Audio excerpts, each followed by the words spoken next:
अस्सलाम वालेकुम, this is करीम शराजी और आज का हमारा टॉपिक है वो है हैज और हैव। ठीक है, हैज हैव के डिफरेंट यूजेस होते हैं।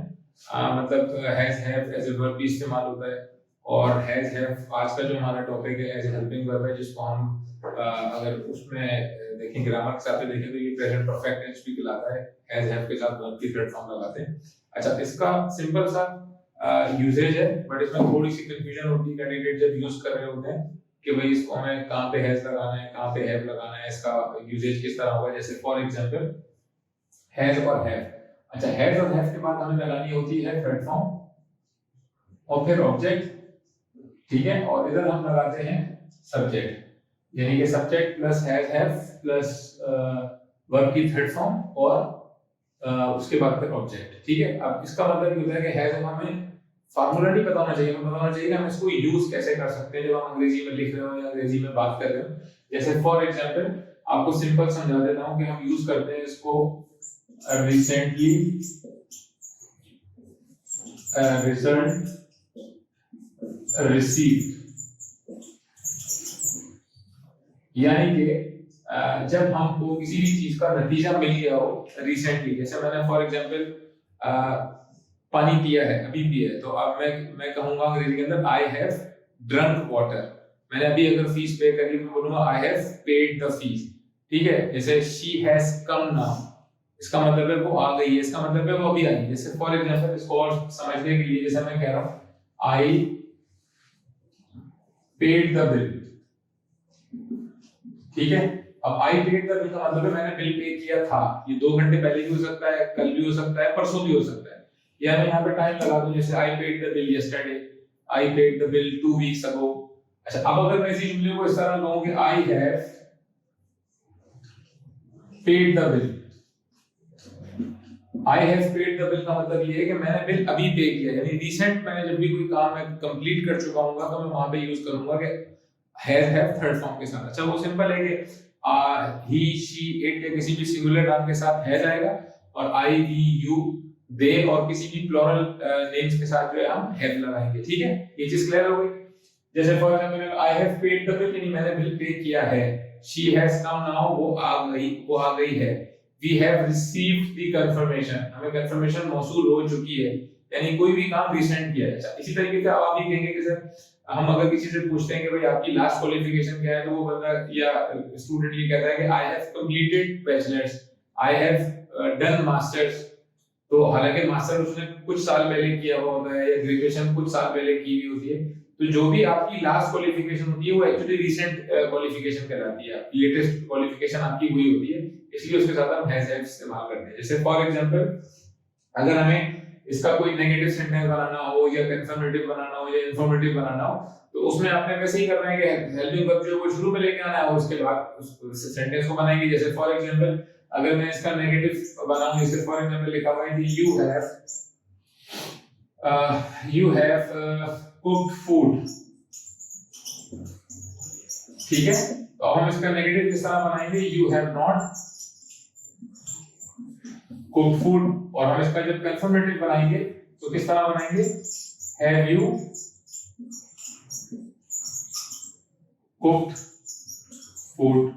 ठीक है, क्या आपने खाना पकाया है। तो ये कंफर्मेटिव क्वेश्चन हो गया। अब इसका इंफॉर्मेटिव क्वेश्चन क्या होगा, व्हाट हैव यू कुक्ड, यानी कि मैं रीसेंट एक्शन की बात कर रहा हूं, अभी आपने क्या बनाया है, व्हाट हैव यू कुक्ड।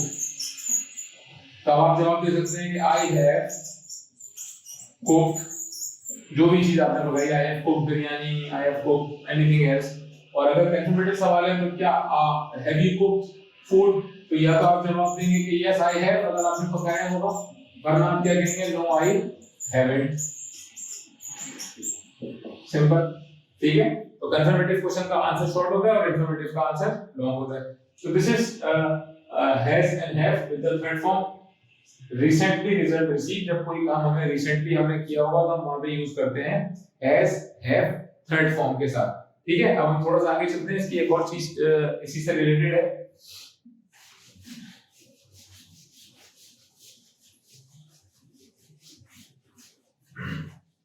जैसे फॉर एग्जांपल हम यूज करते हैं सेंटेंस बीन।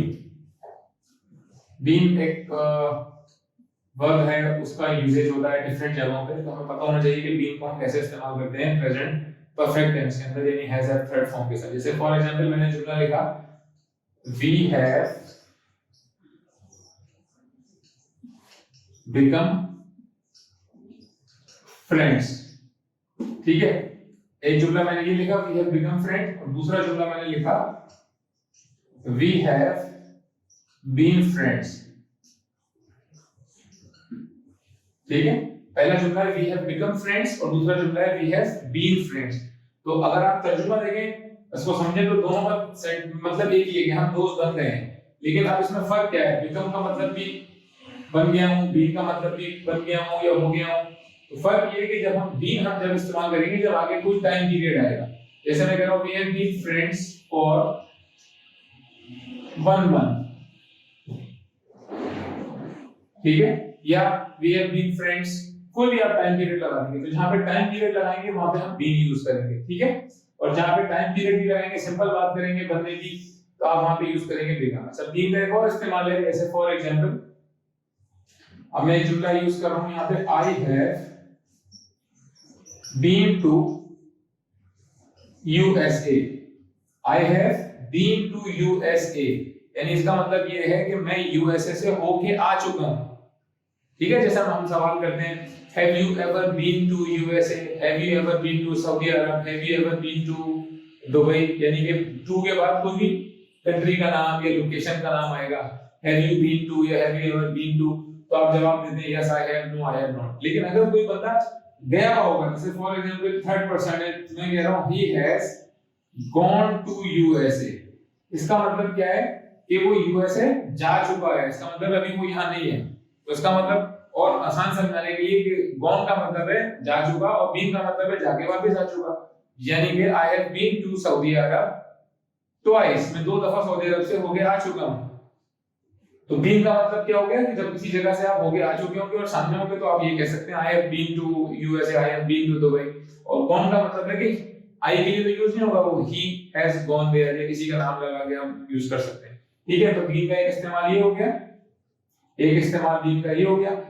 तो नॉर्मली ये वाला बीन का इस्तेमाल है, ये कंफ्यूजन क्रिएट करता है क्योंकि स्टूडेंट्स के ध्यान में ये होता है कि हम सिंस और फॉर जो है वो सिर्फ वहीं लगाते हैं जहां पे प्रेजेंट परफेक्ट कंटीन्यूअस होता है या आईएनजी फॉर्म होती है, तो ऐसा नहीं है, आप इसमें भी यूज कर सकते हैं। जैसे for example how long have you been a teacher, I have been a teacher for 10 years, ठीक है, लाइक दिस। तो अब इसमें भी मैं सिंस और फॉर लगा रहा हूं, I have been a teacher since 2001, ठीक है। तो सिंस और फॉर प्रेजेंट परफेक्ट में भी आप यूज कर सकते हैं, ठीक है, टाइम पीरियड के लिए। तो ये चीज क्लियर हो गई। जैसे अक्सर आप किसी पार्टी में जाते हैं या किसी वेडिंग एनिवर्सरी में जाते हैं तो वहां पे आप यूज करते हैं we have been late today, we have been late today. और इस तरह से यू बीन जो है बिकम और बीन में मैंने फर्क आपको क्या बताया कि जहां पे टाइम पीरियड आएगा वहां पे बीन लगाएंगे, और बीन हम इस जगह पे भी इस्तेमाल करेंगे जब कोई लोकेशन या कंट्री का नाम आएगा, प्लेस का नाम आएगा, तो उधर भी हम यूज कर सकते हैं। और गॉन और बीन में ये डिफरेंस है। बाकी बीन का एक इस्तेमाल पैसिव वॉइस के अंदर भी होता है, तो वो हम नेक्स्ट लेक्चर जो पैसिव वॉइस का होगा उसमें डिस्कस करेंगे। तो आई होप आपको ये समझ में आ गया होगा कि हैज और हैव के साथ थर्ड फॉर्म हम इस्तेमाल करते हैं, इसको प्रेजेंट परफेक्ट टेंस कहते हैं। इसका इस्तेमाल का तरीका सिंपल है कि जब भी कोई काम रिसेंटली हमने मुकम्मल कर लिया हो तो हम वहां पे हैज हैव थर्ड फॉर्म के साथ यूज कर सकते हैं। आई वी यू दे या किसी प्लूरल नेम के साथ हम हैव इस्तेमाल करते हैं, भले जुमला पॉजिटिव हो, नेगेटिव हो, इंट्रोगेटिव हो। और ही शी इट और किसी भी सिंगुलर नाम के साथ हम हैज इस्तेमाल कर सकते हैं, चाहे जुमला पॉजिटिव हो, नेगेटिव हो या इंटरोगेटिव हो, ठीक है। I hope you understand. Thank you so much.